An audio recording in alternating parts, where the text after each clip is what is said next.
আজকে আমরা আলোচনা করব এবিটি এর এসি 187 এমসিকিউ প্রশ্নগুলো।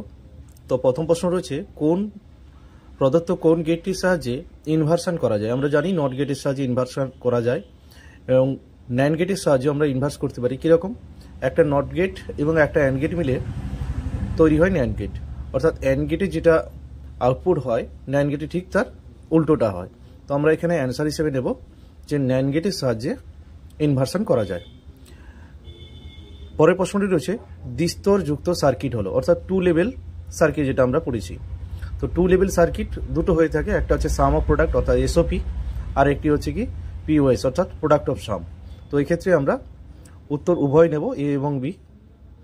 পরে একটি সার্কিটের ছবি আঁকা রয়েছে, যেটা আমরা ছবিতে দেখতে পাচ্ছি যে প্রথম একটি ন্যান্ড গেটের ছবি রয়েছে এবং ন্যান্ড গেটের ইনপুট হিসেবে দুটো নেওয়া হয়েছে, কি দুটোই নেওয়া হয়েছে নট গেটে।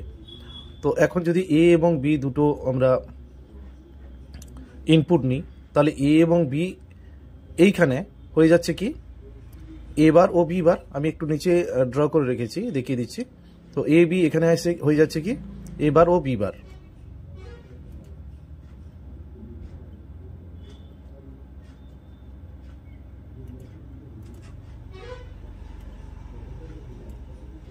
এ বার ও বি বার। এরপর ন্যান্ড গেটটি যখন পাস করা হচ্ছে তখন কি হয়ে যাচ্ছে A bar dot B bar whole bar সমান এ প্লাস বি। পরে একটি ইউনিভার্সাল লজিক গেট নর যখন পাস করছে তখন হয়ে যাচ্ছে এফ এর মানটা অর্থাৎ আউটপুটের মানটা হয়ে যাচ্ছে, আমরা অলরেডি ছিল কি A plus B whole bar, A plus B whole bar equals A plus B. তো অর্থাৎ আমাদের উত্তর চলে আসছে কি এ প্লাস বি সি। একটি মাল্টিপ্লেক্সারে ইনপুটের সংখ্যা যদি 8 হয় তাহলে আউটপুটের সংখ্যা ও কন্ট্রোল লাইনের সংখ্যা বলা হয়েছে কি ইনপুট লাইন 8। ইনপুট লাইন যদি আমরা ইনপুট যদি 8 হয় তাহলে তার আউটপুট আমরা জানি মাল্টিপ্লেক্সারে ইনপুট যতগুলো হোক না কেন আউটপুটের সংখ্যা হয় 1। প্রশ্ন হচ্ছে 1 শুধু আউটপুট নয়, তার সঙ্গে রয়েছে কন্ট্রোল লাইনের সংখ্যা কটি হবে। কন্ট্রোল লাইন 2n সংখ্যক আমরা জানি, যদি ইনপুট লাইন 8 হয় আউটপুট হচ্ছে 1 আর কন্ট্রোল লাইন হচ্ছে কি 2n।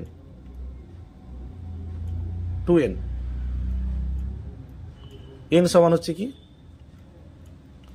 n সমান হচ্ছে 3, অর্থাৎ 2n সমান 8। 8টি আমার ইনপুট লাইন হলে 3টি হচ্ছে আমার কন্ট্রোল লাইন, অর্থাৎ এখানে কন্ট্রোল লাইনের সংখ্যা হচ্ছে 3। অর্থাৎ আমরা উত্তর হিসেবে যেটা বেছে নেব সেটা হচ্ছে কি 1 এবং 3, অর্থাৎ 1 হচ্ছে আমার আউটপুট। বলেছিলাম মাল্টিপ্লেক্সারে যতগুলো ইনপুট হোক না কেন তার আউটপুট হচ্ছে 1টি, আর কন্ট্রোল লাইনের সংখ্যা এখানে হয়ে যাচ্ছে কত 3টি, অর্থাৎ option B. Octal to binary encoder সার্কিটের আউটপুট বিট কত বিটের হয়। অক্টালে আমরা জানি 8টি ইনপুট হয়, তার আউটপুট বিট হচ্ছে 3টি। আচ্ছা, পরে স্টার্ট বিট ও স্টপ বিট ব্যবহার করে নিম্নলিখিত কোন ট্রান্সমিশনে।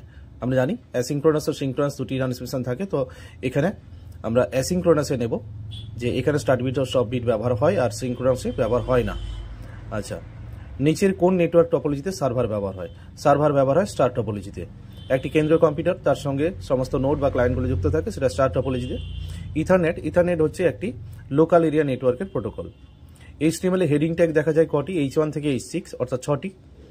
আচ্ছা, একটি এইচটিএমএল ডকুমেন্টে ডিফল্ট এক্সটেনশন কিন্তু .html এবং .htm দুটো হয়। .htm আর্লিয়ার যে উইন্ডোজের যে ভার্সান এবং ডস যেগুলোতে সাপোর্ট করতো, বর্তমানে সমস্ত উইন্ডোজের ভার্সান কিন্তু .html সাপোর্ট করে, অর্থাৎ এই দুটোই কিন্তু HTML এর ডিফল্ট এক্সটেনশন, অর্থাৎ উত্তর হচ্ছে এ ও বি। আচ্ছা, লাইন ব্রেক করার জন্য জানি আমরা ব্রেক ট্যাগ ব্যবহার করা হয় বিআর। আচ্ছা, ডাটাবেসের ইউজার হলো, ডাটাবেসের ইউজার আমরা জানি এখানে যে অপশানগুলি দেওয়া আছে তার মধ্যে হচ্ছে ডিবি অর্থাৎ ডেটাবেস অ্যাডমিনিস্ট্রেটর। ডেটা সম্বন্ধীয় ডেটাকে কি বলা হয়, অর্থাৎ ডেটা অ্যাবাউট ডেটা আমরা জানি তাকে মেটা ডেটা বলা হয়। আচ্ছা, ডেটাবেস টেবিলের প্রতিটি রোকে টোপল বলা হয়, প্রতিটি রোকে, এবং প্রতিটি কলামকে অ্যাট্রিবিউট বলা হয়। তো আমার এখানে রোকে কি বলা হয়েছিল প্রশ্ন, তো টোপল। ইয়ার ডায়াগ্রাম অর্থাৎ এন্টিটি রিলেশনশিপ ডায়াগ্রাম হয়েছে। তো এখানে রিলেশনশিপের কে কোন চিহ্ন দ্বারা প্রকাশ করা হয়, সামান্তরিক অর্থাৎ ডায়মন্ড এই চিহ্নটি দিয়ে প্রকাশ করা হয়। আচ্ছা, ডেটাবেসে দুটি টেবিলের মধ্যে সম্পর্ক স্থাপনের জন্য অন্য প্রশ্নটি ঠিক করে পড়বে যে অন্য কোন কি ব্যবহার করা যায়। দুটি টেবিলের মধ্যে রিলেশনশিপ ব্যবহার করার জন্য প্রাইমারি কি আমরা ব্যবহার করি, কিন্তু প্রাইমারি কি ছাড়া অন্য কোন কি ব্যবহার করে সেটা হচ্ছে ফরেন কি। বুঝছে?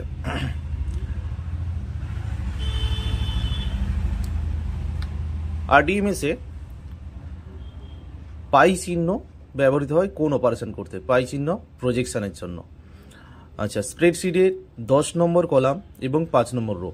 10 নম্বর কলাম অর্থাৎ কলামগুলোকে জানি আমরা অ্যালফাবেটিক্যাল অ্যাড্রেস করা হয়। যদি এ থেকে আমরা একটু কাউন্ট করে যাই, A B C D E F G H I J, যে হচ্ছে আমার 10 নম্বর কলাম, আর 5 নম্বর রো আমরা জানি আগে কলামের নাম ও পরে রোয়ের সংখ্যা বসাতে হয়, অর্থাৎ J5 হচ্ছে 10 নম্বর কলাম এবং 5 নম্বর রোয়ের অ্যাড্রেস এক্সেলে। MS এক্সেলে কোন সিনট্যাক্সটি সঠিক সিনট্যাক্স? আমরা এখানে সাম ফাংশন ব্যবহার করেছে। সাম ফাংশনে এখানে লাস্ট অপশনটি রয়েছে সাম, ফার্স্ট ব্র্যাকেট শুরু করে A1:A5, এটাই হচ্ছে সঠিক। যোগ করার জন্য এই সিনট্যাক্সটি সঠিকভাবে ব্যবহার করা হয়, বাকিগুলো নয়।